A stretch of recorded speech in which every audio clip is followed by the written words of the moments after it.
What's this all about? It's over 200 countries flying private jets to the climate change conference to get me to stop driving my SUV. Yeah, they fly in like huge aircrafts, bombers and stuff, full of giant gas-guzzling limousines for Joe Biden to go to one of those things. And then while they're there... So central banks are also starting to understand nature has real value. Carbon we already figured out.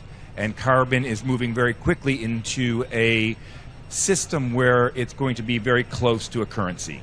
Basically being able to take a ton of absorbed or sequestered carbon and being able to create a forward pricing curve with financial service architecture, documentation. I just came out of a meeting this morning how we're trying to accelerate that.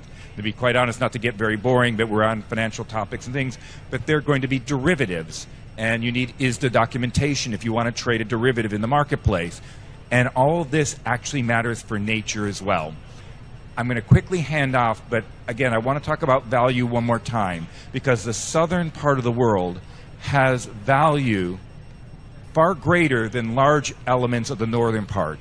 And we start thinking about and putting prices on water, on trees, on biodiversity, we find, where does that sit? I'm doing a lot of work out of Asia, and I say that my next door neighbor, Indonesia, is the left lung of the world, and obviously Brazil's the right, and Africa, absolutely critical, and we need their natural capital as a system-based world more than we need that 66 billion we've got sitting in the basement of the Bank of England.